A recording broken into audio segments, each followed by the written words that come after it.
Good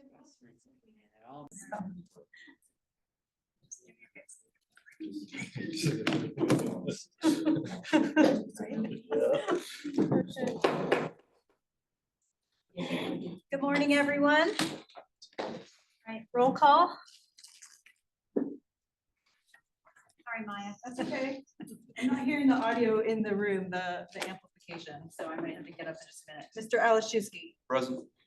Ms. Plazik for Ms. Henderson. Present. Ms. Bernal Leon. Here. Ms. Blanchard. Here. Ms. Brown. Here. Ms. Burks. Mr. Christ. Here. Mr. Cooley. Hello.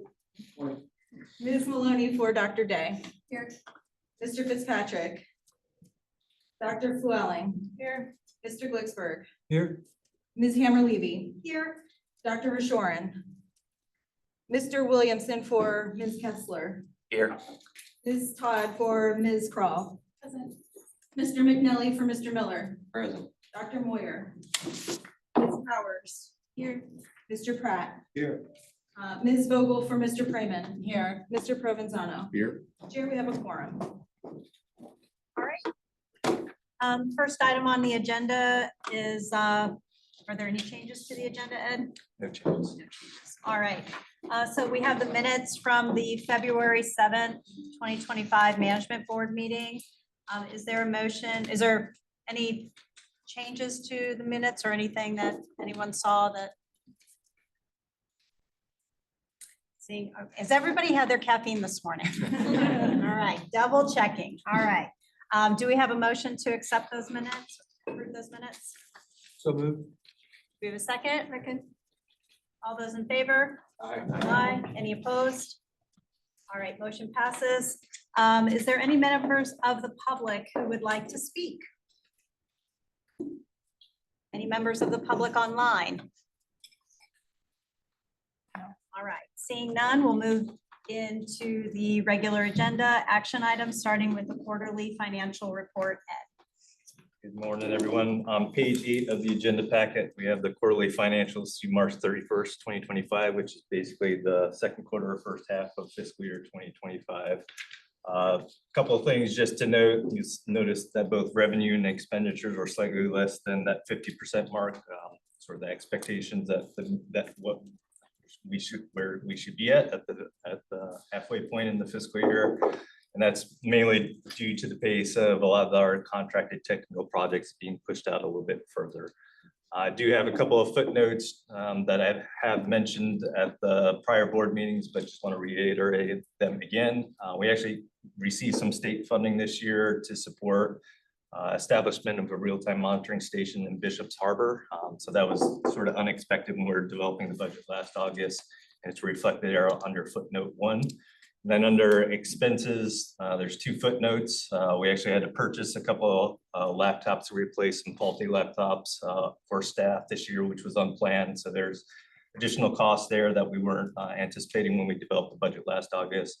And likewise, I mentioned this at the last meeting, we actually received a grant from the Regional Planning Council to start developing stormwater messaging.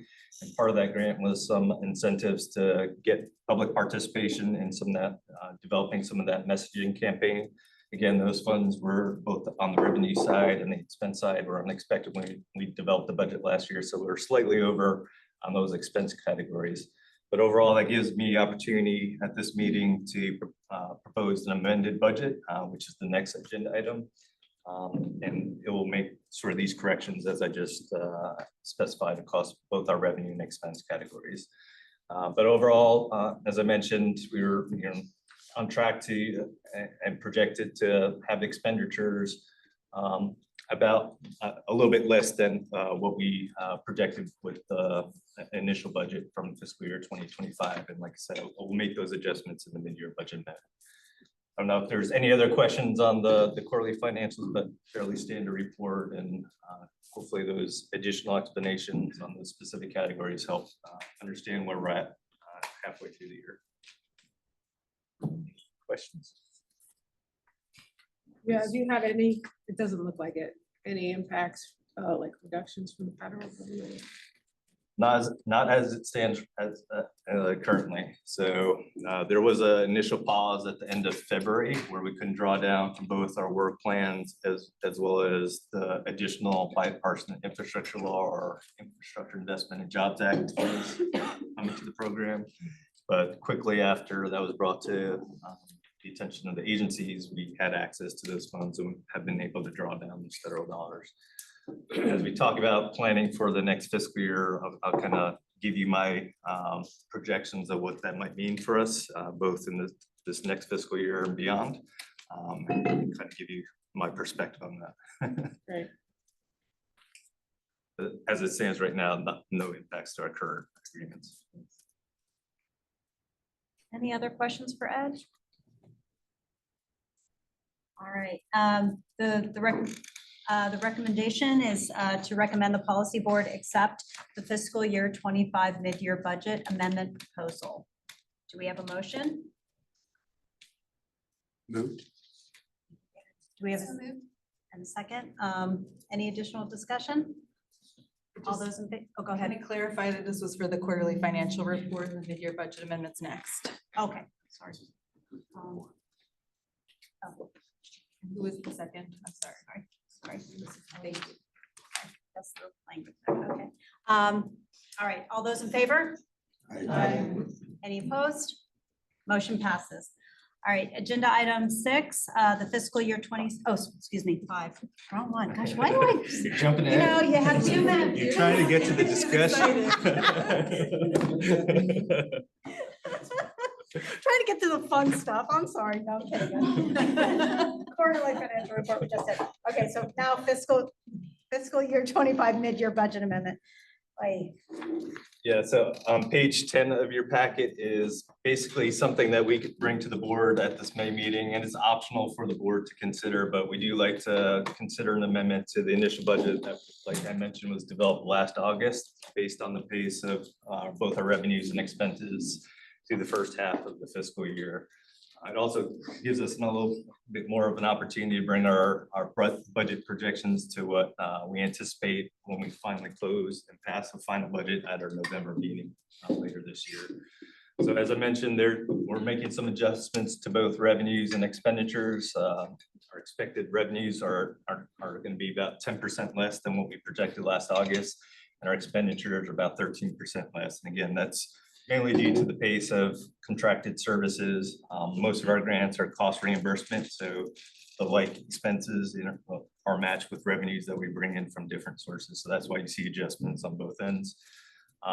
Also made those adjustments to the specific line items, basically tapping into already existing resources and just earmarking those funds for what we anticipate in those expense categories now. So you see some adjustments up for capital outlays, small equipment, as well as for printing services and volunteer services and legal services, just based on the pace of our expenditures with that prior report that we just adopted.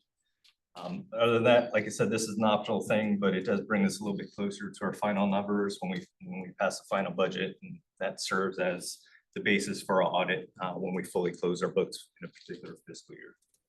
I'll be happy to answer any questions on that mid-year budget amendment, but hopefully I address each of those changes to each of the line items. Any questions for Ed? I'll get this one right. Do I have a motion on the fiscal year 25 mid-year budget amendment? Not the quarterly financial report, that's what we just did. Move to recommend policy board accept the FY 25 mid-year budget. Do we have a second? Second. Thank you. All those in favor? Aye. Any opposed? Motion passes. All right, agenda item 6 now, fiscal year 26 US EPA work plan. So as we do every year, we present a draft of our annual work plan and budget, which serves as our application to EPA for the congressionally appropriated funds that come to our program, and we match with our local sources through the interlocal agreement. We presented a draft of this work plan at the February board meeting, and since that time, luckily, there has been a continuing resolution adopted for appropriation for federal appropriations, which means that We were expecting level funding for this upcoming fiscal year, which would start October 1 for us, which would be fiscal year 2026. So much of the projects that we've identified in that draft report remain the same. There's about 5 technical projects to the tune of about 376,000, and several community outreach and education projects to the tune of 82,000 that we're looking to support through that annual work plan and the current level set appropriations. Additionally, there's 2 remaining projects that we're earmarking for the last year of the Infrastructure Investment and Jobs Act funding that are coming to the National SU programs. Those are the 2 projects listed at the bottom there. We've identified the Hillsborough County Septic to Sewer Conversion Initiative, as well as City of Clearwater's initiative to improve tidal circulation in and around Cooper's Bayou as the 2 remaining projects to utilize those fundings. So in all, like I said, this is pretty similar to what we presented as a draft at the last February meeting. The one additional thing I wanted to mention to make up any differences in our congressional appropriations and what funding comes into the program from local sources through our interlocal agreement, that difference we usually make up in an in-kind project, and we're proposing to use Pinellas County's Fort DeSoto Living Shoreline project, which we're also funding through this work plan as in-kind for to make up that difference. So if this is approved by the policy board next week, this will basically turn into 2 separate grant applications to EPA that we'd get to them by June 1st for the core funding that supports the majority of our operating costs through our annual work plan and budget, and then an additional agreement for the IIJ funding to support those 2 last projects that we earmarked for that funding source. There is a chance to address some of Leanne's questions. As you probably all have seen in the news, there's continued discussion around federal budgets and agency budgets being cut. We are not expecting any rescissions of funding that have already been appropriated through the continuing resolution at this time that could affect this. But if there is a chance that our budget is adjusted, we probably have to come back to the board with a proposal at the August meeting and adopt that, and hopefully get a new application submitted to EPA for whatever budget changes might occur between now and the close of this current fiscal year. I haven't heard of any danger of that affecting our specific funding that flows through EPA, but EPA is now experiencing, I think, anywhere from 50 to 60% cuts across the organization, a lot of staffing changes. I haven't heard that affecting our specific program area under EPA as it stands right now. Everything's subject to change from a day-to-day basis, as we know. But I'd be happy to answer any questions on our plans for fiscal year 2026 and what we've identified as our projects moving forward for next fiscal year.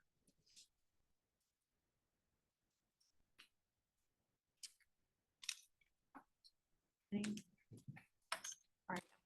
gotta walk around with coffee or something. They're saving it up. They're Yeah. saving it up. Any questions, any discussion?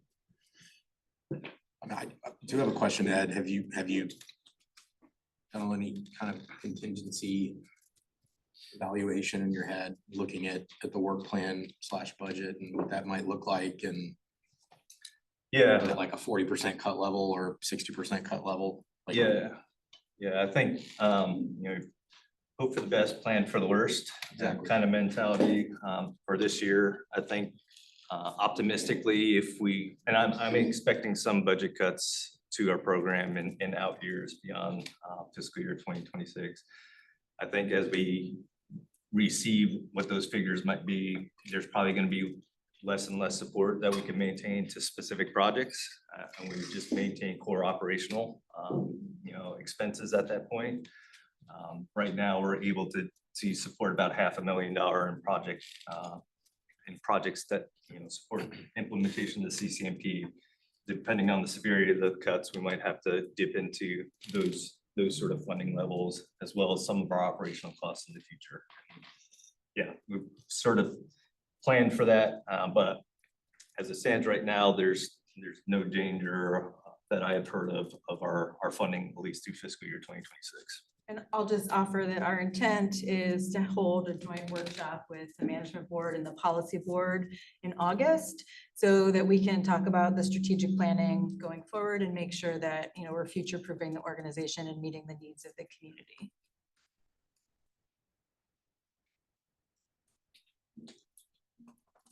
So I guess on that, one, is there any discussion on maybe potential other sources that may be out there from the standpoint of, you know, if they're cutting in some areas, they may be spending in others, they're trying to onshore, you know, maybe different departments.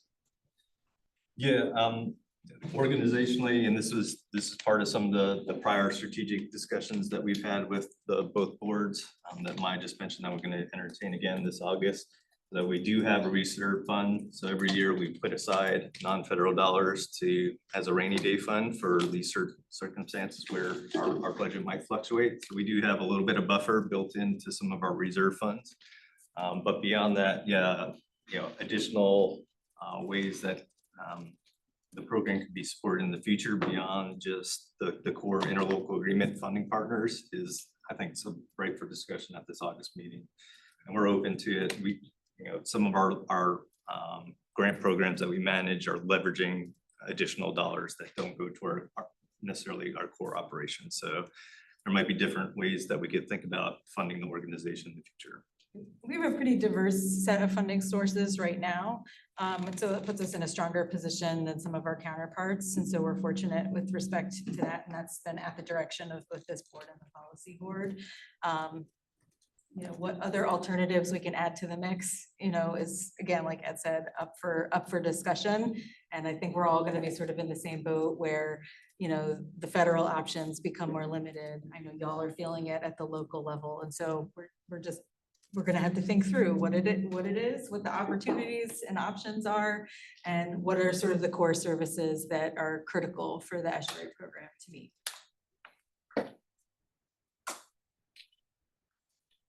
Any additional questions or discussion?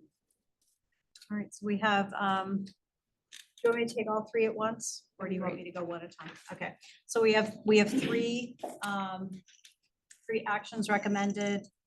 So recommend the policy board approve the final fiscal year 26 US EPA annual work plan and budget. Recommend the policy board authorize the executive director to submit the final FY 26 US EPA annual work plan to the US EPA Region 4 as a new US EPA cooperative agreement, and recommend the policy board authorize the executive director to submit year 5 2026 infrastructure investment and jobs act work plan as a new cooperative agreement with the US EPA. Do I have a motion? So moved. Thank you. Second? Second. Thank you. All those in favor? Aye. Any opposed? Motion passes. All right. Agenda item 7, 2025 Tampa Bay Environmental Restoration Fund projects. Jessica. Good morning, y'all. My name is Jessica. For the couple of you that I don't know, I'm the Community Projects Manager at the estuary program, including managing TBRF for us as well. So quick reminder of what TBRF is. It's a competitive grant program that we co-administer with Restore America's Estuaries. It's a public-private partnership with them. And it is designed to implement the goals of the CCMP with a focus on habitat conservation and restoration, water quality improvement projects, applied research projects, behavior change campaigns, and community-based social marketing campaigns. We put the RFP out every year, and thanks to many of you in the room as contributors to the fund. This year includes Hillsborough County and EPC, Manatee County, Mosaic, Morris County, the Pollinator Fund at Community Foundation Tampa Bay, the Water Management District, the Crossway Memorial Fishing Tournament, and a few other smaller private contributions as well. So thanks so much for y'all's contributions to this fund. That brings the total approximate available for projects to $737,000 for 2025. The RFP for this year was open between January and March. We received 17 total applications for a combined funding request of $1,875,000. From there, a team of reviewers that consist of contributors to the fund, some of you here, thank you so much for your time. I know it's a labor of love to make that happen. Review the applications, the proposals, and provide findings to our director, Mr. Sherwood, who then makes the recommendations in front of you today. So you've got the funding recommendations on your agenda. There's 6 total projects that are being recommended for a combined total of $727,000. I think that's all I have to tell you about that. So if you have any questions about recommendations or process or fund, happy to answer. Yeah, the only other thing to add there, the 6 projects that were identified represent a mix of direct restoration and research projects that are advancing the CCMPA, like Jessica mentioned. So those selection of 6 were basically trying to fit into the available funding and also working with entities that we haven't worked with in the past. So these 6 recommendations are using the reviewer comments and also making those sort of considerations. So I assume there are some folks here today that might need to recuse themselves from the vote. You are welcome to abstain if your agency or you personally stand to financially benefit from one of the proposed projects. Council has previously said it's mostly about your personal financial benefit, not really your organizational benefit. But it's your decision if you choose to abstain. There's a few that I have sort of pre-listed here. So I guess if you're going to abstain, if you could let it be known for the record, just so that we have it on the record. So Chris is abstaining from B1, the funnel survey for the hard bottom. Is that the only one you're abstaining from, correct? All right. Ben, are you abstaining or are you voting? Did you I'll abstain. from the Cypress Point Living Shoreline Project? And Leanne, you're abstaining from the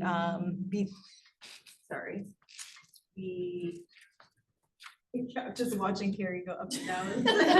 Sorry. From the hard bottom survey as well. Is the mangrove stress, right? Yes. I think that's all I had sort of set, what I was expecting to abstain. That means y'all can vote, your abstentions for those items are noted, and then you can take all of these, all parts of this recommendation in one vote. Okay. All right, so there are 3 actions up there on the board. I'm not going to go through and read the extent of them. So we have the approval for table of list of recommended projects, the specific recommended projects, and then a separate recommendation for Ed to be able to amend scope, timeline, and budget up to $25,000 if additional funds become available. Do we have a motion? So moved. Do we have a second? Second. All right, we have a motion and a second. Any additional conversation on this one? All right, all those in favor? Aye. Those opposed? Motion passes. We did it. I think that was the smoothest debrief ever went. All right. Agenda item 8, the Habitat Master Plan Oyster Restoration Contractor Selection. Maya. So this project was one that we had proposed as part of our fiscal year 2025 work plan to implement the Habitat Master Plan. We were seeking to catalyze and invest in direct on-the-ground oyster restoration research, oyster restoration in priority bay segments, specifically either the Manatee River or the Old Tampa Bay segment. This is consistent with our Habitat Master Plan and the goal to restore 470 acres of oyster bay. As a part of this request for proposals, we were specifically not looking to support planning, permitting, and design. We were looking to fund that on-the-ground restoration. So we advertised this request for proposals both broadly to anyone who might have a permit, and then also we reached out directly to folks that we know hold permits within those high priority areas specified in the request for proposals. After speaking with folks and responding to questions, we ended up getting one proposal from Oyster River Ecology to restore about 1/4 of an acre of oyster habitat within the Manatee River. They are proposing to continue their oyster rag pot technique. This is a low relief approach where you take a cotton rag, you soak it in a marine friendly concrete, you let it dry so that it creates like a cup-like shape. And it's essentially something that you secure to a stainless steel anchor. You're able to screw it into the sediments and you create that low relief hard substrate in order for spat to settle on. This technique tends to be very cost effective. We know that the cost of shell, fossilized shell and recycled shell is continuing to go up. And so they're able to get quite a bit of bang for the buck in terms of using this technique, which they've shown is successfully recruiting oysters and is already permitted. So it met all of the criteria that we were looking to support through this request for proposals. And therefore, we're recommending that we enter into an agreement with Oyster River Ecology to get some oysters in the Manatee River. Questions? Yes, David. So they install these things in there, is it just a natural recruitment of the Yep. spat or, okay, they're Yeah, not so- seeding them? So this permit, the permit that that Damon Moore with Oyster River Ecology has is through the Florida Department of Agricultural Consumer Services.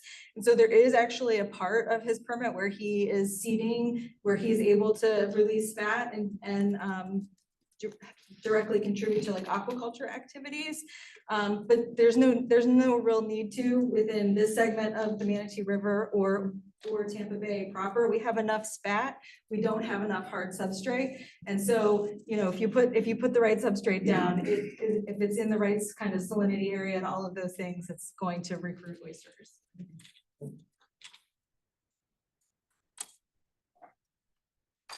How long do you expect it'll take to know if the project is successful? I think it probably depends on how you define success, but you should know within a few months, you know, whether or not baby oysters are attaching and beginning to grow. And he's been able to show that that's in fact already happening. I think Jessica was out with him this week installing some of the rag pots that were developed through a different funding source. So. Like 2 recruitment windows for larvae in a given year. So within a year, you should be able to tell whether or not spat are attaching to the substrate. I've seen some of his posts on Facebook, so if you want to go see the work that he's done, he does put out a lot of pictures of how it's going, so. Any additional discussion on this one? So we have 2 recommended actions. As Maya said, is to recommend the policy board authorize the executive director to negotiate scope and enter into the contract with Oyster River Ecology for an amount not to exceed $60,000, and then recommend the policy board authorize the executive director to amend the scope and budget up to $25,000 if additional funds become available. Do I have a motion? Motion to approve? Do I have a second? Thank you. Any additional discussion? All those in favor? Aye. Any opposed? All right, motion passes.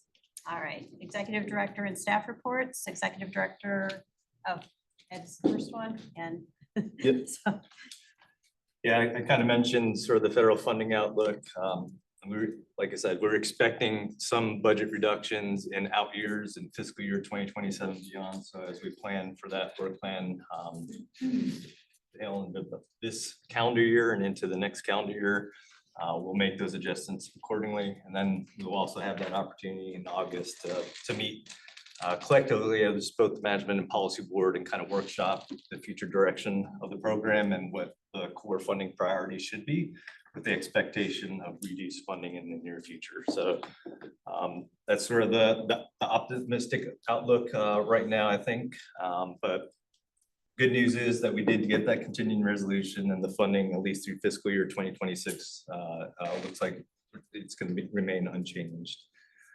To that end, we're also trying to organize a boat trip tour with our elected officials on the policy board and other city as well as agency personnel that have management oversight or are directly impacted by decisions within the Old Tampa Bay watershed. We were targeting Friday, May 23rd, but we've gotten sort of a mixed response in terms of being able to participate on that date. So we're gonna extend that ask, I think, until Wednesday of next week and sort of make a decision there on whether or not to hold that tour. But it's be a good opportunity to kind of follow up with the decision makers. The next agenda, the last agenda item that we're going to be discussing sort of what is the next direction to better managing the Old Tampa Bay system moving forward. So we're hoping again to educate our decision makers a little bit more on some of the core issues and also the projects that have been implemented that have had a positive effect within that watershed. Also want to mention, this again will be sort of part of our conversations in Old Tampa Bay, but the district did complete their aerial seagrass mapping for 2024. And the good news is that we saw a general increase in bay-wide seagrass coverage of about 5%. That equated to about 1,400 acres of additional seagrasses in Tampa Bay, which is finally good news after 3 concurrent assessment periods where we saw declines. So we're on a good path in the majority of the Tampa Bay segments that we manage, with the exception of Old Tampa Bay. And again, I'll highlight that during the discussion. We saw again a continued loss of seagrass coverage in the Old Tampa Bay segment, which is bringing it to once again an all-time low of coverage for that particular bay segment. And this is an all-time low going all the way back to the recovery days of the 1980s when these assessments first started taking place. So it really is providing us, the glimpse in terms of the overall bay-wide, the conditions of that particular bay segment and why we're trying to move forward with an alternative way to manage that system moving forward. So again, I'll get into that during the information item presentation. Do you want to just highlight and steal some of my staff's thunder that we do have a couple of give days coming up in June. So if you're interested in participating, volunteering in some of the direct restoration cleanup efforts there at Mariposa Key, there's a registration link in the staff reports. And also the other grant program that Jessica manages, our Bay Mini Grant Program, which supports community-based projects up to about $5,000, is currently open and would close on September 10th. So if you're working with any organizations that might be interested in applying for those funds, please have them reach out to Jessica. She could help them craft a competitive proposal to get in by the September 10th deadline. And can I add something? Yep. Carly made some graphics for that, so if y'all have the newsletter, or if you want to add it to your social media, I can share that kit with you, and you can pass it on to the right person to get those things included. That would be great. So other than that, I believe that's the executive director reports. All staff, is there anything else that you wanted to mention? We have the opportunity at the management board.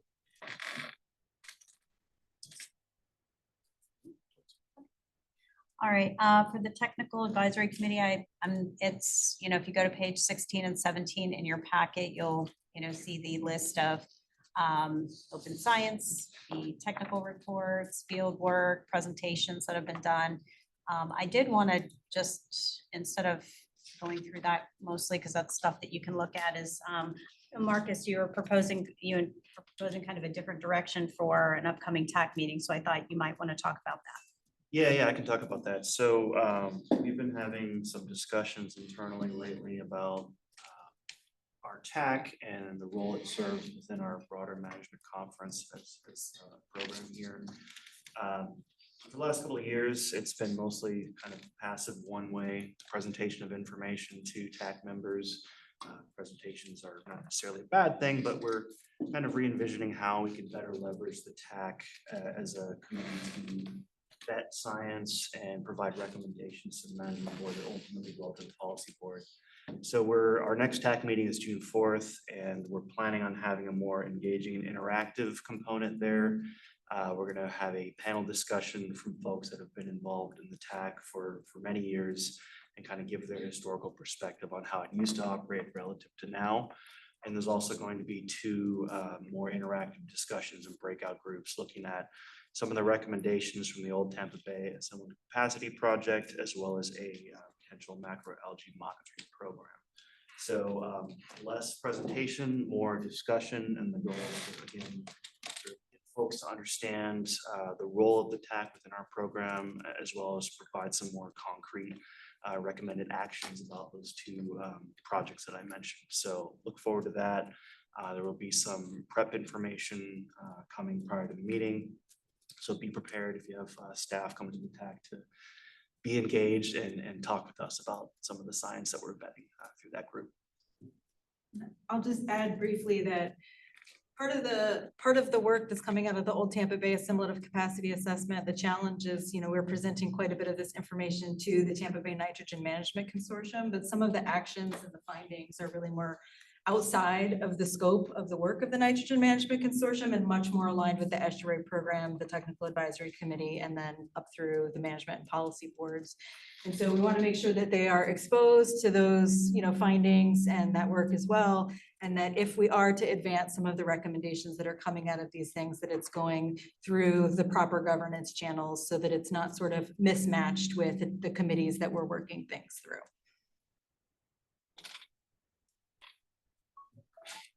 What was the date of that one again? June 4th, 9 to 12 in this room. Just to comment on the TAC, I love the TAC. I've not been a part of it. I kind of was part of it and then kind of had a gap and now I'm back again. And I appreciate the need for the discussion. I don't know that we get a lot of that. I think it is kind of a one-way, information gain to the members that are in that group. I kind of appreciate that, at least in my own world. It allows me to get an idea of what's going on, in the greater Tampa Bay area that I don't think I would receive in my, City of St. Pete role. And so I think while the discussion is absolutely warranted and probably needed, I would maybe just, advocate for that information thoroughfare also, to not lose that going forward too. Yeah, and I definitely appreciate that aspect of it too.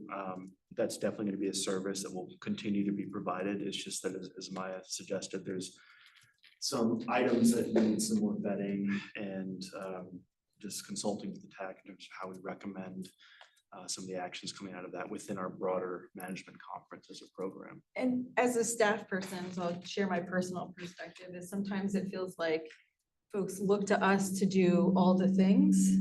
And, we are service oriented, and so we are here to support you, but sometimes we need to build things together and it can't always be, estuary program doing a thing and presenting it to you. Sometimes we need to work together as equals to get it to a place where like we truly all are bought in and believing in the same thing and convinced by the same science. And so that's the sort of like staff perspective of absolutely, like we all need to co-learn together and the TAC is a great forum for that. But sometimes there's challenges that we need to tackle together. And so we're just trying to sort of like build that muscle of how we tackle those kinds of things together. And some of it too is coming out of the pandemic, like the TAC, I don't personally think it's been the same since the pandemic because we went obviously 100% virtual for almost 2 years. And there was great attendance online, and ever since then, it's been this weird sort of hybrid format, which wasn't prior to the pandemic. And so I think we're sort of addressing that issue as well through these new efforts.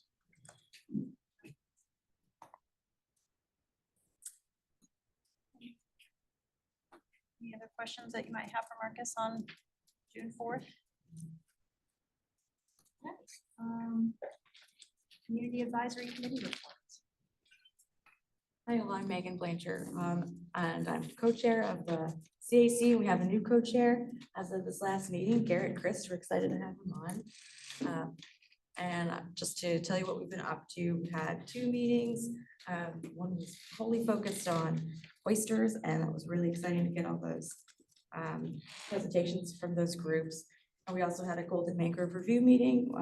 Super excited to make that recommendation in the future. CAC members volunteered 63 hours in this first quarter. And for your update on Bay mini grants, there are 12 completed and 28 ongoing.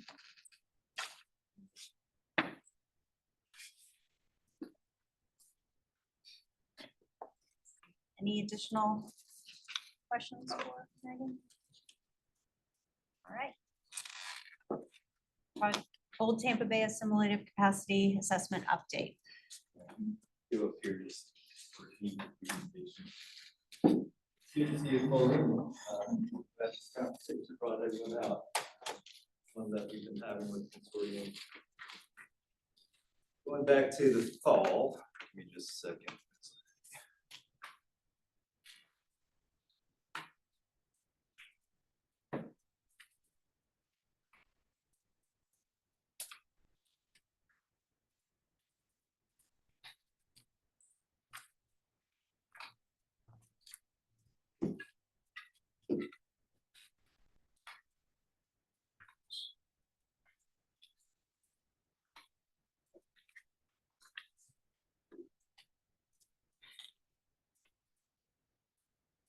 Make this an organizer.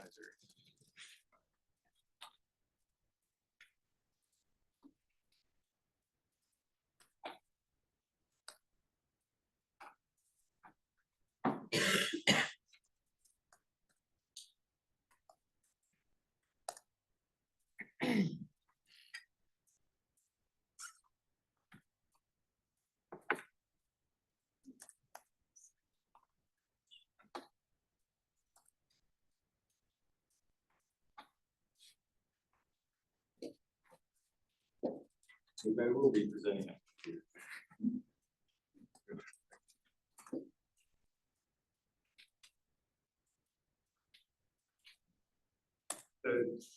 Before sort of begin, I just want to sort of give an expectation, sort of level set of how we're going to present this information.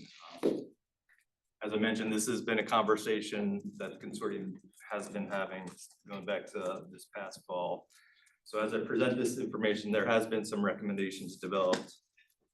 So as I speak through sort of this presentation and provide additional information or respond to questions, I'm actually not going to be wearing my facilitator's hat and be acting as a subject matter expert and kind of giving the history because of that, of some of the legacy decisions, so that I could clarify things if there are interpretation of different past events or how things might be assessed in the future. If we need a neutral facilitator, that's where Maya's going to step in sort of the conversation. So I just want to make that clear on the onset before we started beginning this conversation. So that's the first thing. The second thing I always offer to kind of move through my presentations in a pragmatic way, that if there were sort of major questions, you can stop me and ask them. I'm gonna ask you kind of reserve them to after I'm done, because I think I might be able to address some of the questions that might arise as I present some of this material. But if you do have a burning question and need it addressed immediately, I don't mind stopping. But I would offer, please let me get through it, and then we can have sort of this candid discussion. And really, why I'm bringing this item to you all today is it was a request of the Nitrogen Management Consortium at our last meeting to kind of get some feedback from both our management and policy board on this direction that we're proposing. So at the end, we'll receive your feedback, and what we plan to do is present this again at the policy board next Friday. And then when we meet again with the Nitrogen Management Consortium, specifically an Old Tampa Bay Working Group, a subset of the consortium, we'll kind of relay the feedback we receive from these meetings, and then forward on sort of a decision on how to better manage Old Tampa Bay. So all that being said, some of these slides might be similar to what I presented at the consortium meeting, so I apologize for that for attending those meetings, but I think it is also useful to kind of set the stage and context of how we arrived at the situation we arrived at. So, as many of you know, the work of the consortium has gone back all the way to the mid-1990s at the inception of the estuary program. During those initial years, we developed what was called our Partnership for Progress Plan. It was based on meeting specific nitrogen management loading targets for each of the major bay segments. That predated any regulatory obligations of every entity in the room in terms of a recognized TMDL, base management action plan, or any regulatory action related to nutrient impairments in Tampa Bay. So we proactively developed that partnership and plan prior to a lot of those regulatory actions. Since that time, there's been sort of a morph into more of a regulatory framework. And that was mainly in response to a fairly established TMDL, which was based on those original management targets that was adopted by EPA. And then subsequent allowance by the state to develop what's called reasonable assurance for any impairments that were identified through their impaired waters assessment sort of framework.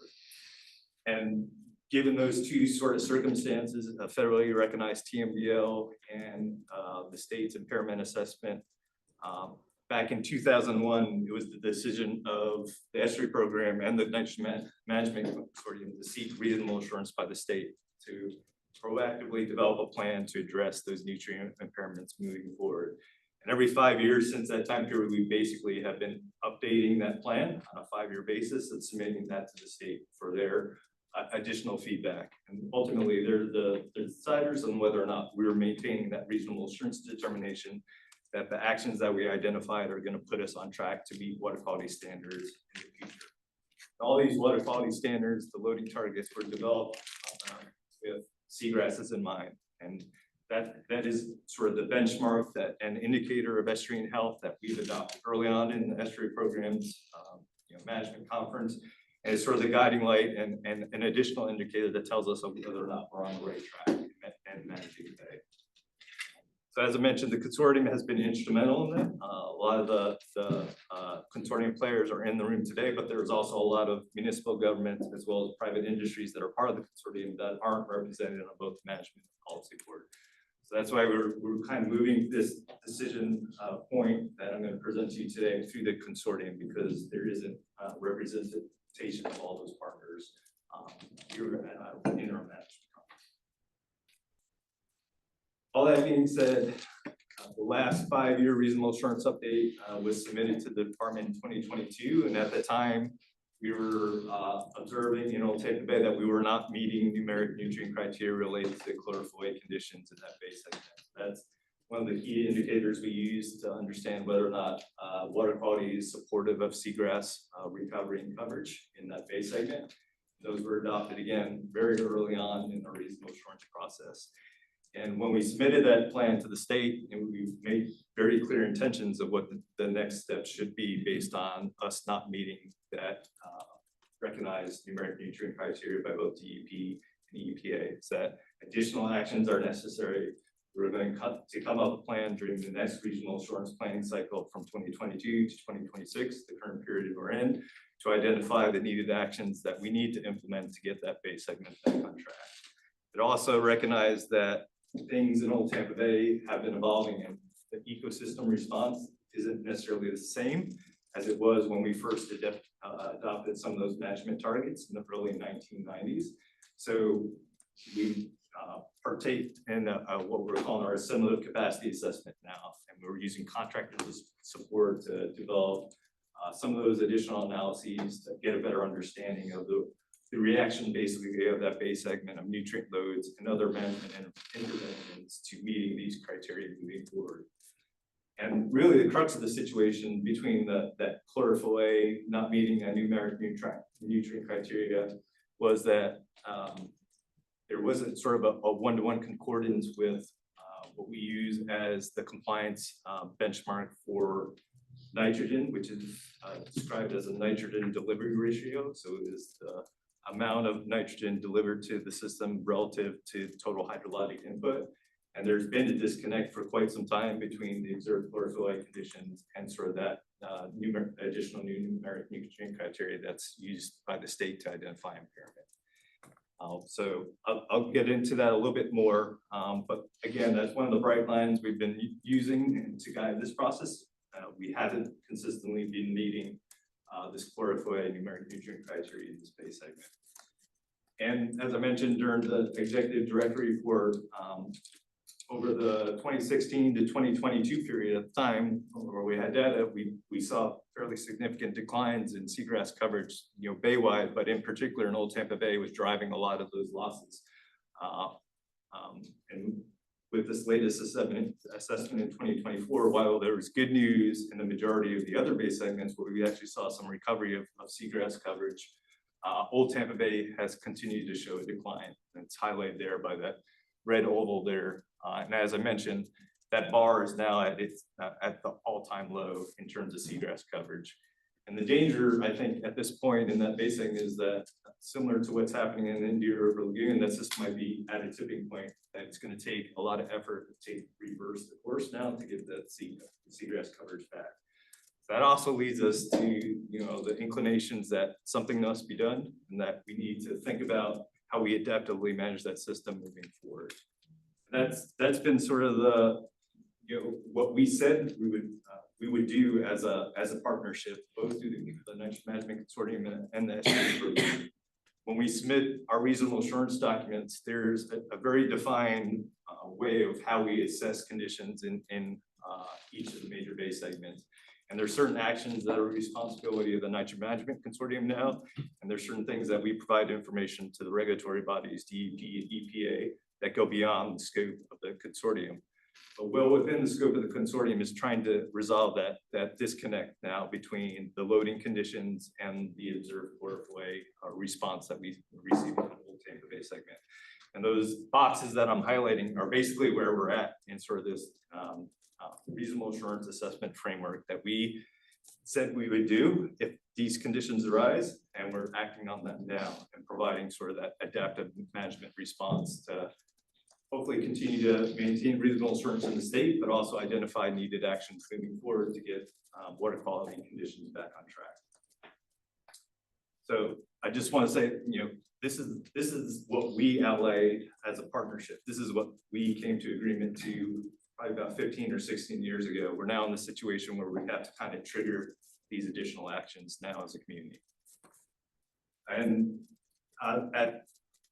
upon submittal of that 2022 reasonable assurance plan, we also try to get all the consortium participants to declare their interest in cooperating towards this end of better managing the system. And again, it sort of identified that we're going to be pursuing this single capacity assessment. The outcomes of some of those assessments, as well as any recommendations that we hopefully form through consensus, will feed into the next reasonable assurance plan. And that's the path forward to get that base segment back on track. So we had great response with that declaration of cooperation that we asked people to sign between basically the 22 to the 2024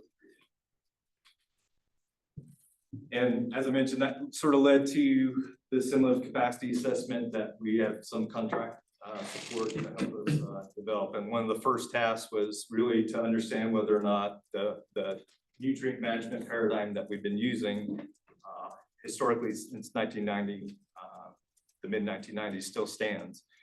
And what they provide back to us is basically a minor tweak and update based on new assessment, new data since that time.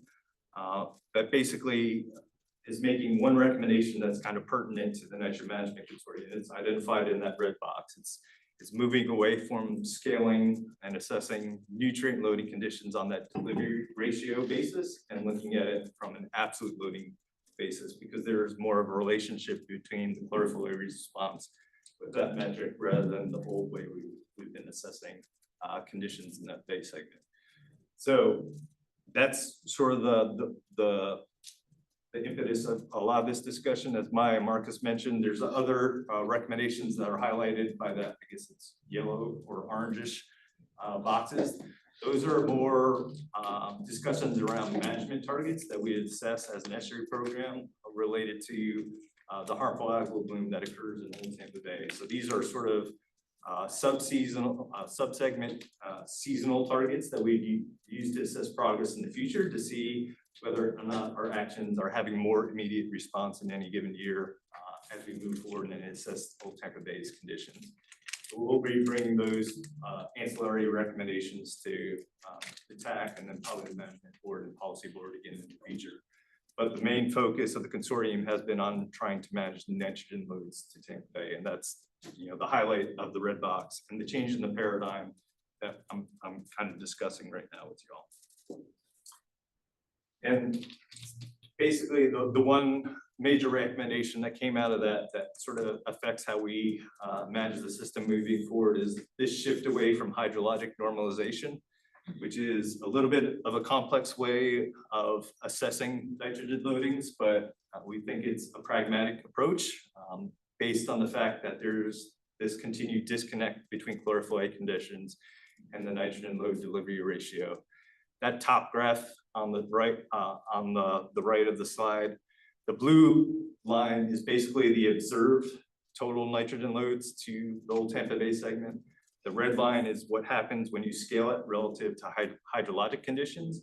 And that dotted dash line is basically the limit, the numeric nutrient criteria specific to total nitrogen. And whereas you see sort of this declining condition in the red line, you see the blue line sort of bouncing all over the place. And that blue line is more in line with observed exceedance of chlorophyll conditions compared to that red line. And that's where the bottom two graphs are kind of relating whether or not we use that normalized TN load condition where there's a lot of overlap in terms of the variability of using that as a numeric nutrient criteria versus the right graph where there's really clear separation and there's more of a probability that we would achieve chlorophyll conditions supportive of seagrass the closer we get to an absolute loading target that's currently in line with the federally recognized TMDL. So there's been some additional analysis, but that the contractor has developed using some modeling tools, but this is a sort of an empirical look at those sorts of relationships, and it's really building on some of the foundational work that was done in the 1990s. And now that we have about 36 plus years of both nitrogen load information and chlorophyll response in the Bay segment. So we've been developing loading information going back all the way to all the way back to 1985. And at the time of developing those specific absolute management targets, we only had about 12, 13 years worth of data. We now have 36 plus years of information for each one of these Bay segments. So we're building upon that. We still think nutrient loads are important to managing the system. We still think there's a fairly strong connection between nutrient loading and the chlorophyll response. And that's sort of the basis of moving in this direction. There isn't as clear of a relationship using a normalized load. And like I said, there's a clear disconnect that we're meeting a nitrogen load target, but the chlorophyll response is all over the place and not necessarily in concordance with those criteria. So again, that's sort of been the basis of the recommendation to try to move forward. And you know, we kind of shopped this around to everyone in the whole Tampa Bay working group, all the entities represented that had major loading responsibility in that Bay segment. And I think we heard some, you know, fairly common things amongst all the different entities and some agreement and acknowledgement that old Tampa Bay is not in good shape and something needs to be done. We also heard that, you know, the level of commitment towards investment might be heightened if there was more of a regulatory stick that we could, you know, look at in the future that would sort of drive those investments and needed actions. So we kind of heard that as an outcome of these one-on-one discussions as well. And there was also preference that we don't allocate the existing allocations to each of the entities. That absolute load target that I've been talking about has already been carved up and it's allocated to each individual permitted source and non-permitted source in the watershed. And there was a fear if we changed that number, then we would have to systematically change all the allocations within that Bay segment. And we've heard that that was of keen interest to any of the entities as well. So this sort of middle path is kind of using the existing targets, but looking at it in a more appropriate way on a year-to-year basis that makes more of a connection with attainment of the chlorophyll criteria. But all that being said, you know, the last concern that I highlight there in red is the one that we might have done a disservice to in terms of some of the information we provided at the beginning, and I think there's a necessarily, most, I'll get this out one way or another. But I think there's been, sort of misconception in terms of how assessments would take place as part of this reasonable assurance process. And we're trying to, again, sort of relay those concerns and provide a consensus-based path forward that recognizes that work needs to be done, but also doesn't necessarily put you automatically in compliance with your individual permits. And that's really the strongest, comments we've received from each of the individual entities. Everyone has recognized that something needs to be done, but they don't want their permits to be affected by what is done. And that is a valid sort of concern. But I think what has been the spirit of the consortium is working in partnership and collaboration towards these statewide goals. And as I mentioned, I think when we had those one-on-one conversations, we presented a table like this that was shown on the right that basically showed every entity in the red. And this isn't necessarily how compliance would be assessed in the future if we went this direction. But I think the reaction was that I was green, now I'm red. That causes me concern, and I don't want to be in the red.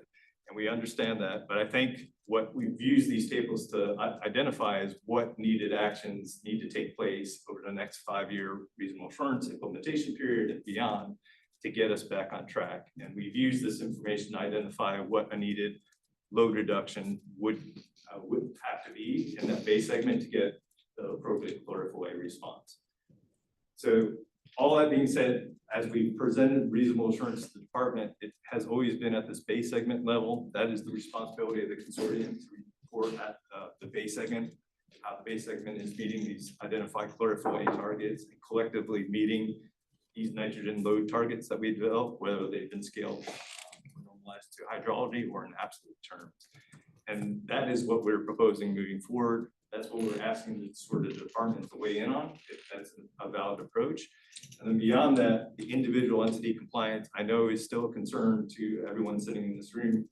But I think there's, like I said, a misconception of what these tables mean in terms of how sort of the regulatory agencies might view compliance in the future.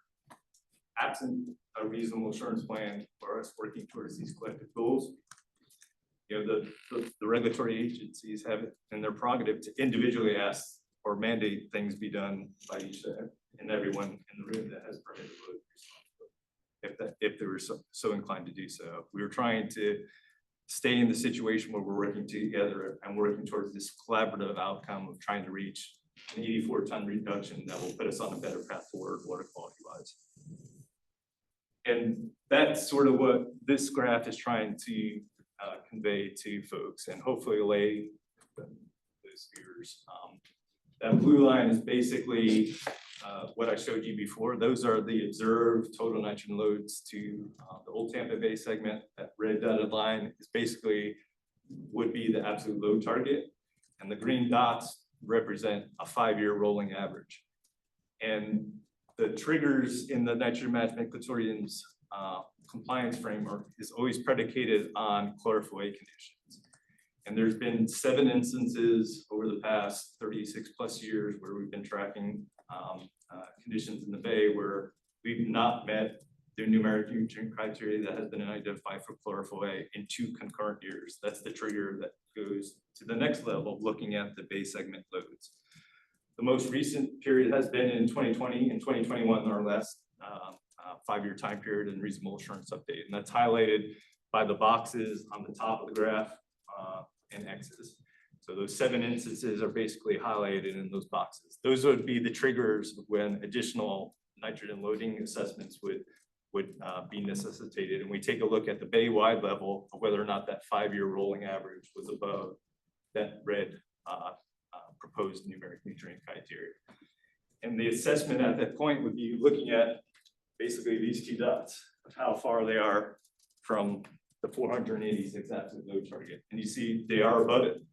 They're not as high above it as for that 84-ton average, because that 84-ton average was over a 10-year period of looking at loadings over, the available data set we had, just to give us sort of a planning number to move forward with. But that would be sort of the compliance assessment framework through the reasonable assurance plan. From there, there's actions that the department would undertake and look at each particular entity, but it wouldn't necessarily mean that every entity is out of compliance at that point. We haven't even proposed sort of that step as part of this process yet. Right now, we're just talking at the base segment level, but you could see that being as close as it were in those 2 years, not every entity, and we have that information now, not every entity would be automatically out of compliance with their allocation based on the observed loads for those 2 particular years. So again, that is almost a separate action, another action to kind of get the understanding of how compliance would be assessed in the future at the entity level from both the department and EPA. And we're trying to talk at just this base segment level. And that's been, like I said, the spirit of the consortium going back all the way to the mid-1990s, where we've actually apportioned responsibility prior to regulations to these nitrogen load reductions in each of the major base segments. Going back to that partnership for progress document, that was in the spirit of the all for one for all approach, that collectively, if we work towards these target nitrogen load reductions, then there's an expectation that we'll meet water quality and chlorofluoride conditions that are supportive of CRS in the future. And that's what we're advocating for for this recommendation, because I don't think the nitrogen delivery ratios criteria as they're expressed now are moving us in that direction of action, because we're meeting a delivery ratio while we're not meeting the chlorofluoride condition. So again, as we update the regional assurance plan and provide that documentation to the state, this is the evidence that we need to provide to them, that we said we would provide to them during the course of the 2020 update, to put us on a better path forward and put us on a better footing in terms of meeting water quality standards in the future.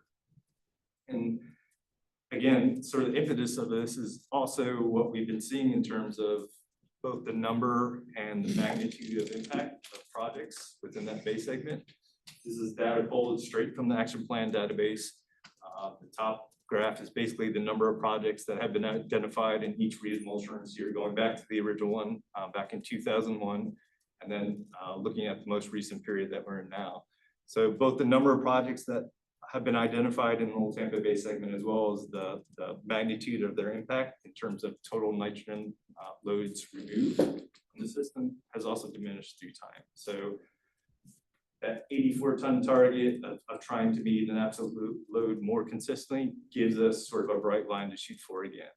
And that is the impetus of the recommendations that we're putting forward right now, consortium, that we're trying to get feedback from the department once hopefully we receive consensus on that direction. But it's basically where we're at and the sort of stalemate in terms of moving forward and better managing the system. As mentioned, there is a voting process and a decision memo process that we've followed through the Nitrogen Management Consortium that we voted on in the past, and it dictates how we handle these sort of questions with the regulatory agencies. And right now, these decision memos inform how we develop a reasonable assurance plan that's due to the department in 2027. They don't necessarily mean that a numeric nutrient criteria is going to be changed as soon as the department sees the decision memo, but it does put us on a path to identify what the new target moving forward should be to better meet water quality standards in the future. So, as I mentioned, the consortium is very interested in the feedback of the partnership, and that's why we wanted to give this opportunity today. That's mostly what I had to say. If I was not clear in any of it, I'd be happy to go back and kind of walk through any of the information. But that's kind of where we're at in terms of this decision. And it's all up to you. You know, we are a partnership organization. How do we want to work together in the future to better manage the system? And that's the question we're asking. If there's an alternative approach, we have not heard it yet. That's why we're kind of asking for this decision point. But we're certainly open to kind of identifying that through this collaborative process. I'll stop there for now. Hopefully answer any questions you have. Yeah, we're looking for I'm feedback. gonna start, I'm just gonna do it. So, thank you, Ed, I think that presentation was fantastic. I don't know if that's like a planned kind of policy board presentation too. I think that is, you explained very complicated information in a clear way, and I think that's needed. I was thinking about this, so everybody knows, I think this is like a thing that we all understand, is that Old Tampa Bay is not doing great, and we're all like, yeah, we know, but how far do we go? I think that was kind of the outcome of the nitrogen management consortium, and looking towards these groups, the management board and the policy board, for, you know, we all approve this, like, what does it kind of mean individually and as a group? And I think my analogy would be Old Tampa Bay and Tampa Bay, it's a complex system, just like the human body is. If you're not feeling good, you go to the doctor and the doctor says, well, you can do nothing and see how that goes. And we kind of did that maybe for a little while, and it hasn't been going good. And then you go back and you're like, well, let's try, you know, this instead, and hopefully it works, and we'll reassess. And I think that's kind of where we're at right now with Old Tampa Bay. And it's like our job to give permission to say, yes, I would like to be treated. You know, I don't feel good, and it's not, I want to start feeling better. And so maybe that helps for like a real, you know, this again was good. You know, policy board, management board folks, just like real simple, you know, it's not doing good and it needs to be better. And what do we do? And this is what the doctor has prescribed. And so I think, at least for me, City of St. Pete kind of is what it is. And I would like to take the prescription, whatever that kind of looks like. If the doctor says, you need to change your diet, it's like, okay. Well, prescription is one thing, but also the individual action is the other part of it too. Like, say, Old Tampa Bay is your liver, right? And your liver's all messed up because you drink too much. You also have to stop drinking as much as well as just taking a prescription. So it's like, Yes. what can be prescribed versus what can the entities do Yes. on their own to, you know, reduce whatever negative actions were done to cause that problem in the first place. Yeah, and I think that's like the, you know, the discussion part is, okay, I know I'm sick, and yes, maybe I need to stop drinking. But like, Personal you know, like, how responsibility as well as much? a prescription Yes. of something that can be done, like the regulatory component would be part of that analogy, I think.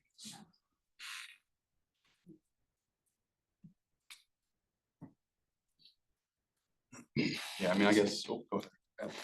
I was just say, and maybe in today's political environment too, where there's a bunch of fiscal pressures. The only other thing I might add is if there's a way to tie it to what the economic impacts are as it continues to go down, I think that helps give us a little bit more political ammunition for discussions. I think that's the city of Tampa's concern, like in a nutshell, because I think we're all on board with the science. We want the bay to be better. We recognize that it's not healthy, but I think just like the process of going, like not having the policy board take the ultimate action, I guess, and you guys can clarify this for me if I'm wrong on anything. But just like, because there's a fiscal impact tied to that has real like impacts on our stormwater programs and stuff like that, or budgeted CIPs. So we just felt that that was something that needs to be addressed. I don't know if like Stantec can quantify what it might cost to come into these absolute loads or something like that, but I think that was just kind of the main issues that we had. But I think the science and everything else, I mean, you can say no to that. Yeah, and just to address that comment, for the next steps with the contractors to identify what those actions could be to help us achieve that 84 ton per year reduction. And we know y'all are working on things as we speak. Yeah, you are making investments, and what is that collective impact of meeting that for the target in the future? And some of the analysis that they've developed so far in implementing Senate Bill 64, if that came to full fruition, all entities that have the domestic wastewater inputs into that base segment, we get about halfway there. We get about 40 tons of potential nitrogen load reductions, which is a great thing. We want to continue to advocate for full implementation of Senate Bill 64, beneficial reuse of those direct discharges in the Old Tampa Bay. And then there's a variety of ways that we to reach that other half needed load reduction in the future. One of the major things that we've looked at is, and it's now part of the feasibility study with Tampa Bay Water Working Partnership with Water Management District. If we drank Lake Tarpon water rather than discharge it in Old Tampa Bay, that would probably make up the other half of needed load reductions to that base segment.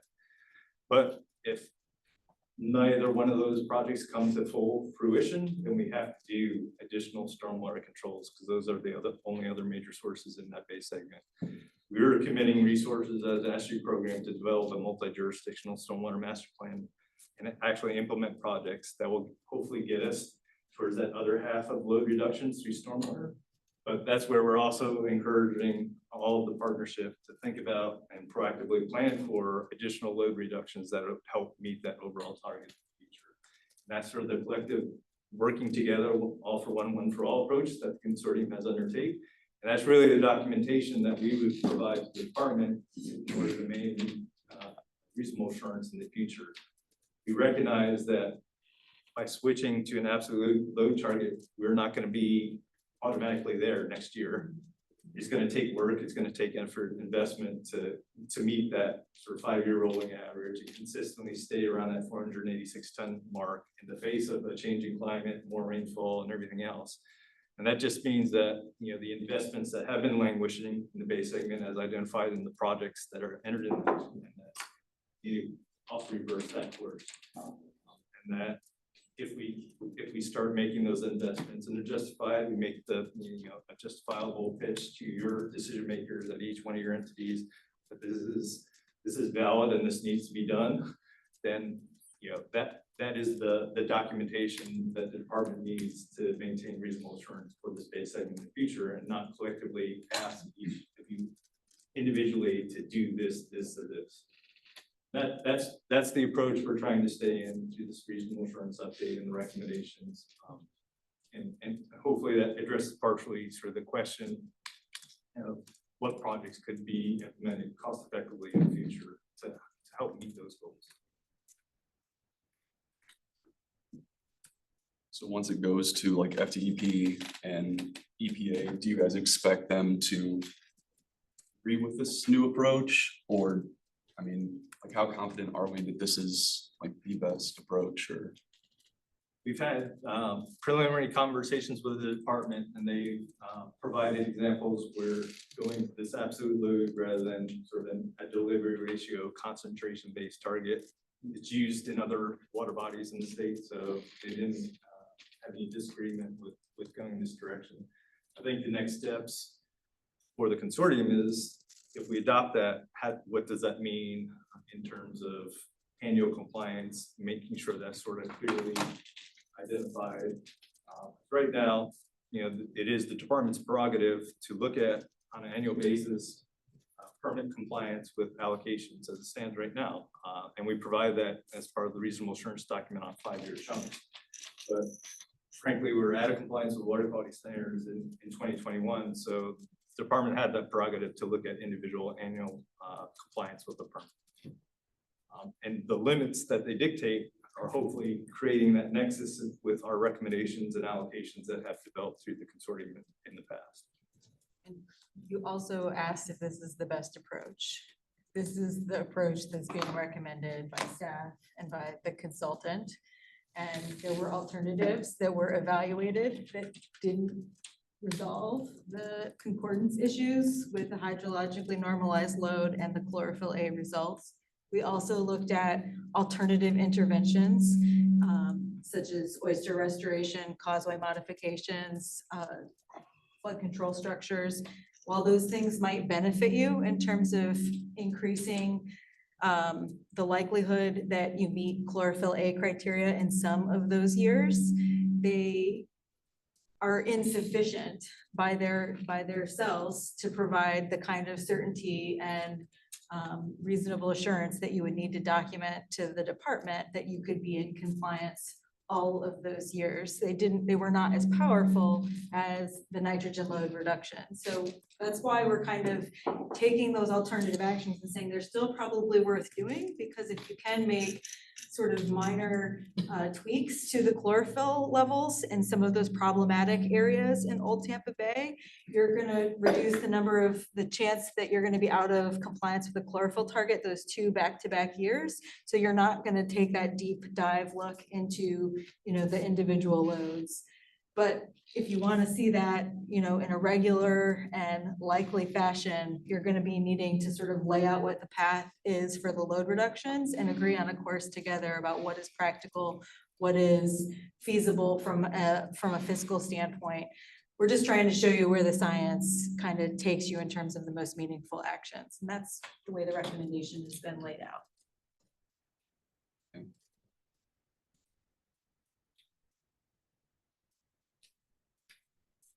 David.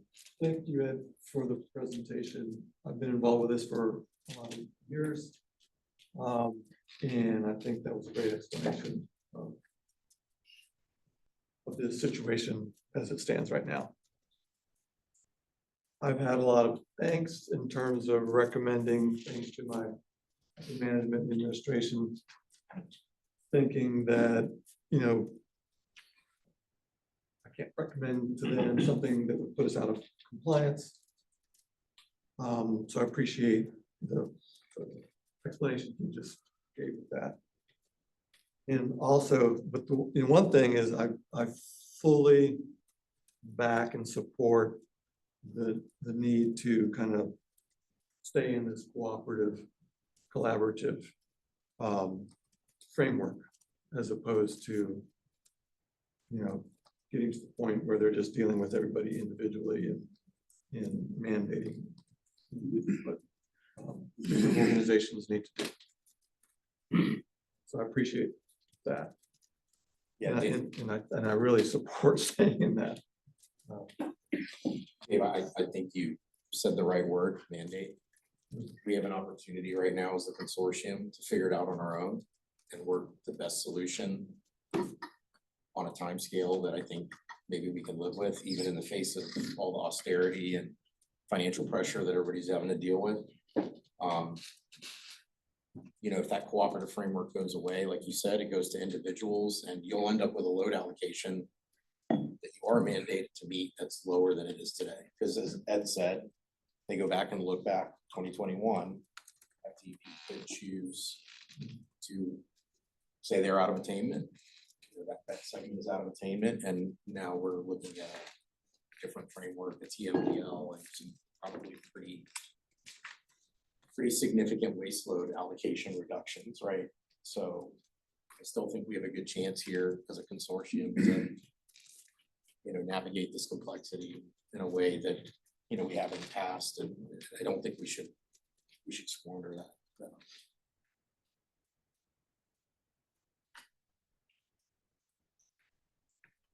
I completely agree with you, and I have not been around as long, but from what I'm hearing, to use our body analogy, like we're going into liver failure, right? I mean, we're about to cross this tipping point. That's going to be a lot harder to recover from. And so, people were in your positions a long time ago who had to make these hard decisions. They knew they were going to have to take actions to get back into the compliance, the targets that they set for themselves. So I guess, do we want to allow our bay to go into, or our liver to go into failure on our watch? I think just to stress the importance of this conversation and having you all here in the Tampa Bay Nitrogen Management Consortium, we have this opportunity to act. And yeah, it's going to be some hard discussions that we have to have and we have to bring to our supervisors. But it's like, okay, if you don't, then what's the alternative? That we keep not putting in projects that are making significant difference. We're not lowering our loads, and this is just, that's the norm now, and the Bay is gonna keep declining. Like, I think we're just at this crossroads right now where we have to decide, are we gonna be champions for the Bay and advocate for this, like with our superiors and the other organizations? Or do we wanna sit back and say, well, I'm not gonna do anything because it's just gonna make us out of compliance, right? And I think we're gonna have to make a lot more investments in the Bay. It's gonna take money, and that those are hard discussions, but what's the alternative? Are you guys okay with living with that? Are you okay with going down in history as the people who are in your positions when the Bay passed that tipping point and now it's, that much more difficult to do things for people who take your position afterwards? I don't know. I guess I just want to stress the importance of taking these recommendations and doing something with it. I think all of you understand the importance of it. And so it's like, let's be the champions for the Bay that we once were. Let's have this rallying cry that we did. And we were this international success story for recovery. And now we're seeing it's declining year after year. It's like, is this okay with you all? I just feel like this, I don't know, we're just going around in circles here. Well, we don't want to do anything. We can't, because then we're not going to be in compliance. I mean, I guess it's easier said than done, but it's like, I think we all can be champions once again and the voice for the Bay and really push for the change we want to see. Those are just my 2 cents. Well said. The financials too, I feel like either way, we're gonna have to spend some money, we're either gonna do it, as a group, or we're gonna have to do it individually, and individual projects probably won't have as much impact as a whole, with the guidance of the estuary program and the EPA and DEP kind of, these are larger projects and have bigger impacts like drinking Lake Tarpon that we might not be able to do just individually. So kind of either way, we're gonna have to spend money on water quality and get our policy folks and our managers and supervisors and directors on board with that. Or we are gonna be told via, we're out of compliance with one permit or another, that we have to spend the money regardless. And so, to your point, I think being a little bit more proactive, eventually we won't have a choice. We have kind of the choice now, but either way, we're gonna have to spend money, and we are. I think the municipalities and the entities around the Bay are already doing that. This just kind of gives us a goal to attain, not just let's reduce nitrogen. It's by X percentage or tons or pounds. Well, and in terms of the economics and efficiency of your dollars, what good is the compliance if you're not meeting Yes. your environmental goals? Doesn't your taxpayer dollar go further if your compliance number is based in this science and it's actually getting the goal of improvements in the environment instead of, oh, we're the city and we're meeting our compliance, so we don't want to be out of compliance, but your compliance is no good. As a community member, we're not seeing the benefits of your compliance. Your budget should create compliance that is benefiting me as a person who lives here instead of ticking off the box. Right, why spend the money in the first, why spend anything if we're not, it's not meaningful in the back, just to need a permit. Like you said, what good is the permit? If we have no liver. Well, like the doctor said, stop drinking. Like, what is failing. my Maybe I don't risk for- know. Yeah. Maybe you need to put a liver on the license plate. Yeah. We can't change the license plate, but we can provide this feedback from you all. Lots of talk about Organs. I think, I obviously as one of the people who got called into the room that one fine day, many moons ago. I'm not admitting to the year of that. I think David, you might have been there with me, and I don't know if anybody else was. Ed was definitely. When, I agree, you know, the Bay is absolutely not where we want it to be.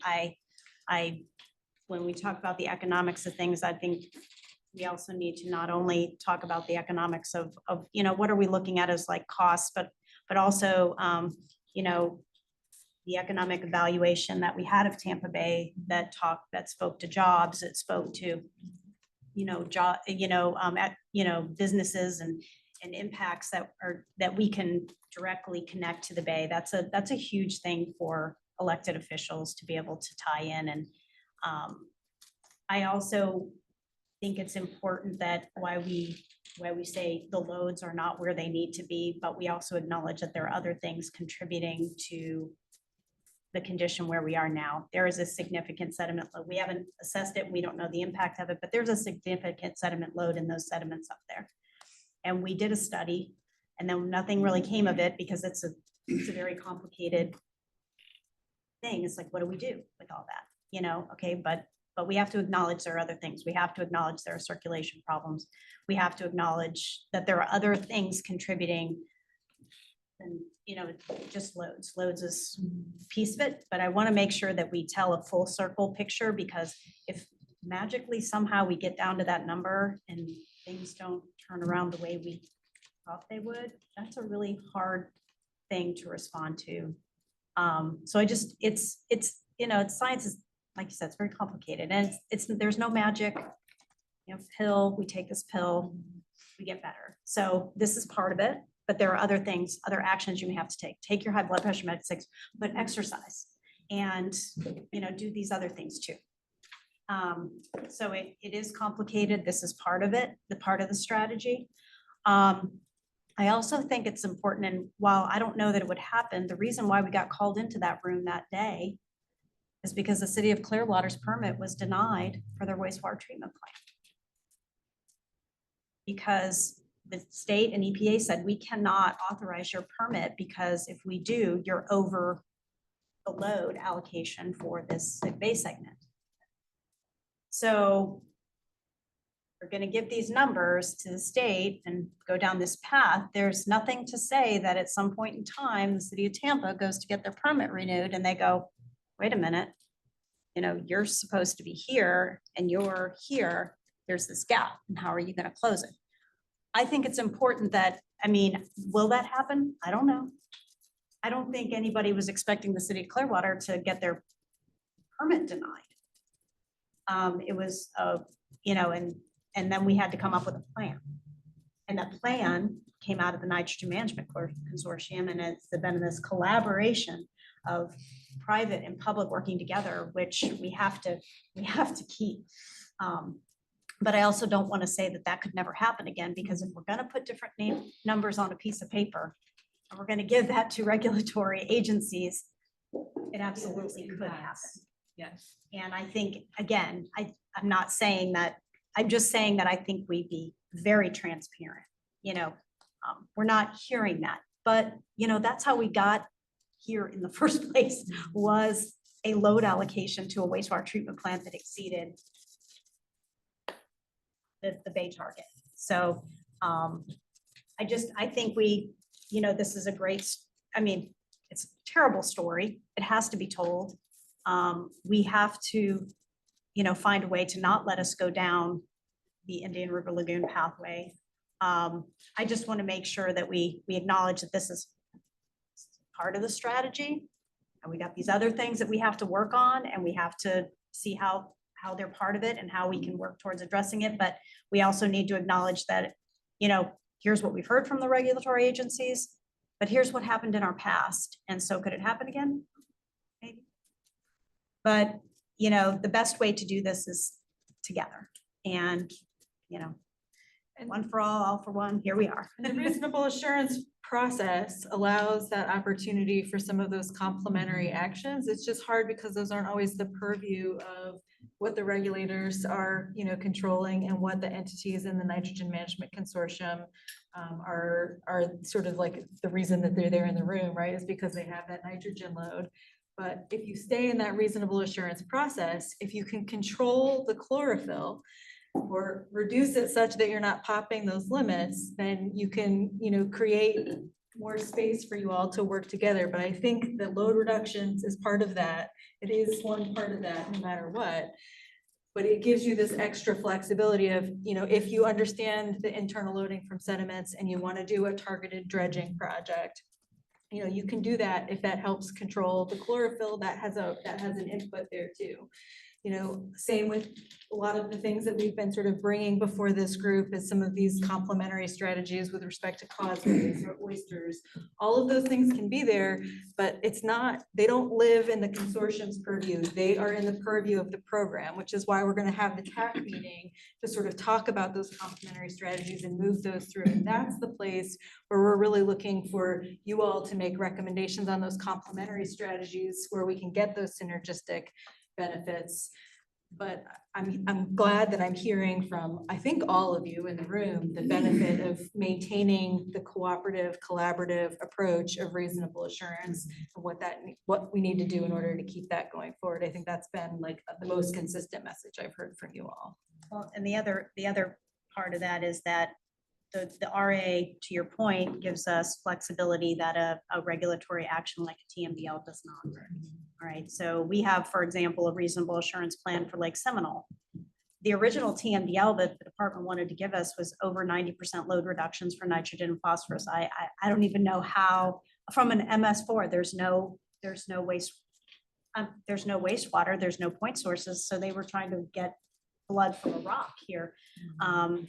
And, you know, but allowing us to go into the RA process, you know, yeah, we removed a million cubic yards of very nutrient laden material from the bottom of that lake. The chlorophyll, I can't even put it on a chart anymore because back before the dredge, it was over in the summer, it was 200-300 micrograms per liter. And now it's like a complete, you know, it's, you know, gets in the 50 and 60 range, which is, you know, something that I've had people who live out on that lake haven't seen in their lifetime, and they're, you know, in their 80s and 90s. And, but, you know, if we would have gone down that TMDL pathway, DEP, they don't have a way to put other strategies into a TMDL. It's, you know, they tie it to a permit.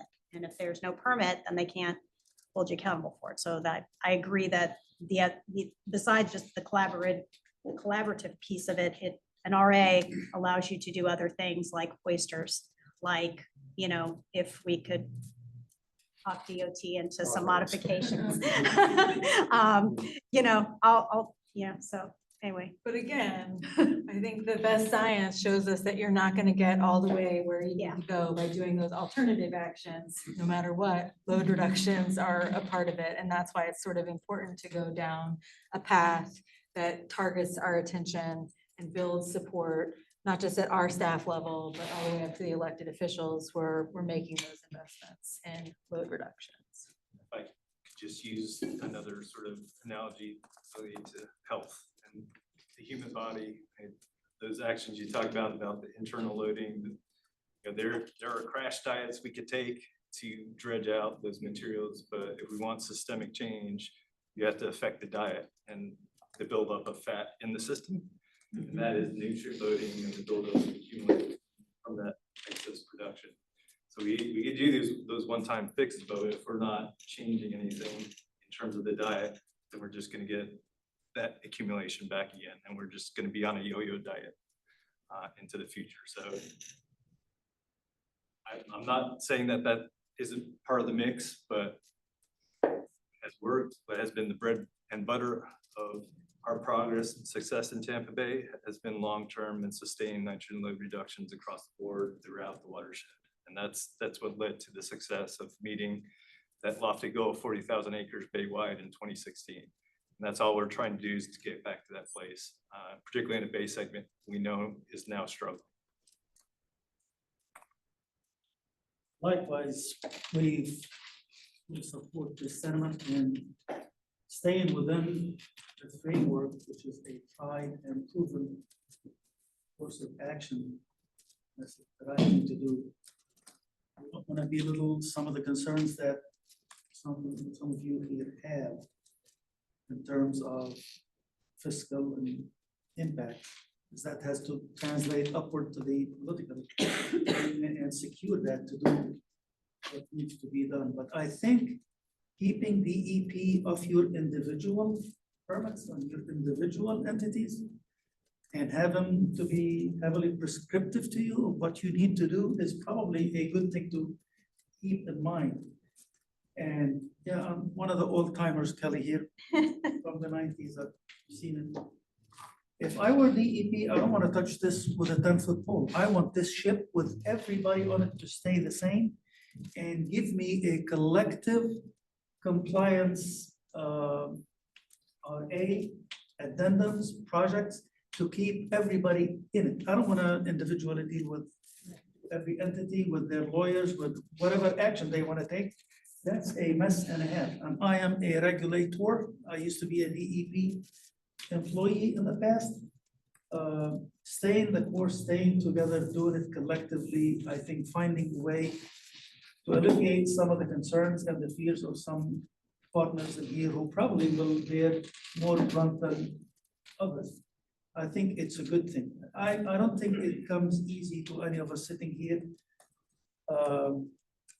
saying anything contrary to what has been ongoing since the 90s until today. But probably there are valid concerns. We just need to disarm these concerns somehow. I wish that the department would send some signals to the entities that have those concerns that, look, this is a good approach, we'll look positively and favorably to it. You give us enough ammunition, enough things in hand to say, yep, we have some reasonable assurance and we'll go. The other thing, the old Tampa Bay is unlike Hillsborough Bay, unlike middle Tampa Bay, unlike lower Tampa Bay, which we go on the boat all the time. And that has to be recognized, I think, again, with EPA and DEP. This is a pseudo landlocked area, has a lot of loading from sediments to mutagens to everything. It stays there, doesn't circulate, doesn't flush readily like everything else.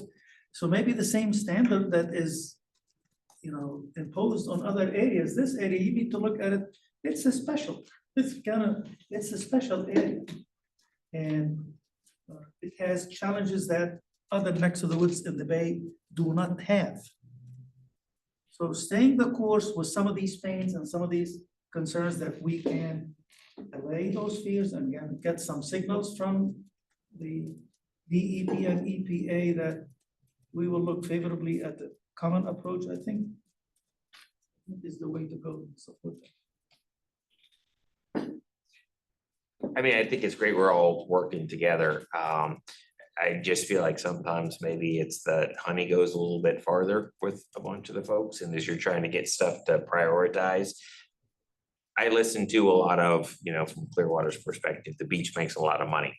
So it's very easy to do projects on the beach. If you've got something similar where you're creating here's what Tampa Bay could be, here's what this means for you. This is good investments, not just from the environment, but overall from the standpoint, I think that gets them excited about something. So instead of feeling like I have to do this, if we can present it in a way of, no, this is a good thing for everyone, then hopefully we can kind of, get some momentum behind things.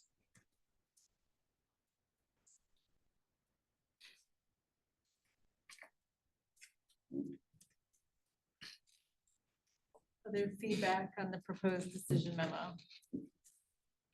Yeah. Well, I'll just say, I know that this is not done yet, and there's a economic component that's gonna be factored in. I don't know if the math will be that much different, but the cost in terms of selling this to legislators, sort of the cost to address this now, like how different will that be compared to the money that's being poured into the IRL or Lake Okeechobee? Or like once you hit that catastrophic ecological failure and the public is screaming and you're on the national news and like all the money that's going to these things that you can't fix overnight, trying to get ahead of it. Is it a more modest investment now than it will be 5 or 10 years down the line if you don't do anything? I think, just spitballing rough costs, the two lofty projects we talked about, some of the Senate Bill 64 implementation, the considering what to do with Lake Charles now. Probably talking about a couple $100 million versus $100 million going to the Indian River Lagoon every year over the past 10, 15 years. And there's stark differences in proactively investing in those investments now rather than waiting to do it every year at hundreds of. Right, I mean, I just hope that's part of the messaging, yeah.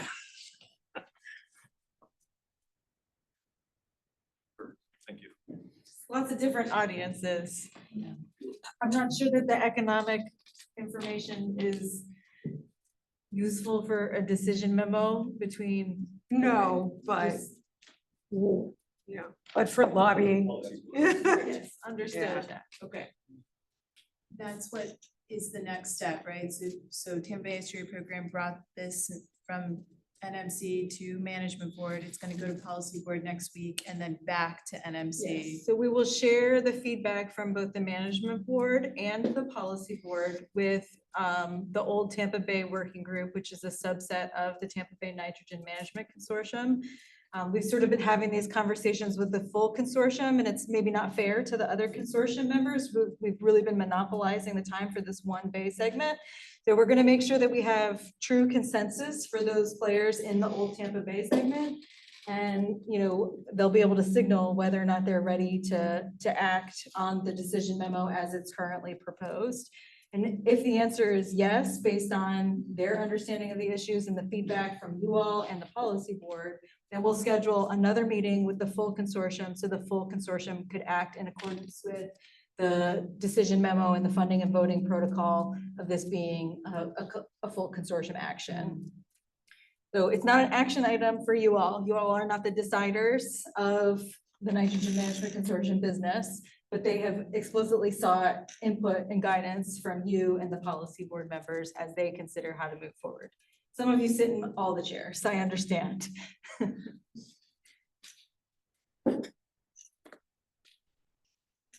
Is that clear to everybody, sort of the process and? Yeah, I mean, Julie, just very quickly, I think that was a very clear request from the NMC for this to be put in front of the management board, the policy board, to get those entities' takes before they were willing to like have the next feedback that everybody has given today. It's been helpful.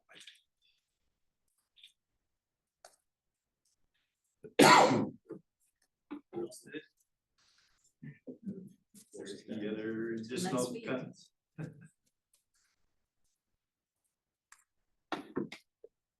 right, well, certainly appreciate the feedback. Again, it's great to see a full room and get sort of honest conversation around something that the day is facing. It puts us in a better place to act in the future. So appreciate everyone's candid responses. Last item, Maya has some additional information. There's quarterly progress reports for all of the projects that we manage collectively as a program. If you'd ever like more of a rundown on that, I'm happy to walk through it with you. I do want to note a change for our August meeting. As we mentioned earlier, we'll be having a joint workshop with the policy board on August 15th. The idea is that this will be a strategic planning session, and we'll likely also have some business related to the budget. So please mark your calendars accordingly. I think I sent out updated calendar invites already. All right. Is there anything else anyone wants to share before we close the meeting? I'd like to thank the Estuary Program and their volunteers for participating in the Great Port Cleanup that was on April 11th. Had a great turnout. EPC had a big team there. So I appreciate that support. It was a very successful event. There were over 1,400 volunteers, and we removed over 114,000 pounds of trash in about 2 hours. It's a lot. And a lot of these areas we cleaned last year, so this is all just new stuff that came in probably from the storms. But you know, this is our 5th one, and we've done the same location, kind of focused on McKay Bay. And the first year we did it, we noticed it was a lot of the old kind of broken down plastics and styrofoam. But now we've cleaned that stuff up, so now it's all new stuff. So it'd be an interesting study to kind of track how much new accumulation now that we, it's amazing what those people did out there. I know, I think there might have been a T-birth project with marine debris. With, It wasn't T-birth, but we had a Gulf of Mexico program, back when it was that, grant for trash-free waters. Yeah. Excellent. I just want to thank you personally. Appreciate it. The second year you gave me a machete and I still have all my fingers. Yeah, Marcus was, it was hard to pull him out of the woods. Yeah. Obviously, there's been a lot of talk about the DEP and our involvement. And I'm obviously just the alternate for an individual that's normally here at these meetings. But I would like to say, and I'm comfortable saying on behalf of the department, that the spirit of collaboration is something that we're obviously interested in. We all live here in this area, we all share these resources, we enjoy them recreationally together. So I think it is of the utmost importance to continue to, forge onward and try to come to a successful resolution and, save the day essentially. But I do appreciate the spirit of collaboration. I would definitely echo that is very important. Anything else anyone would like to share? All right, hearing nothing, the meeting is adjourned.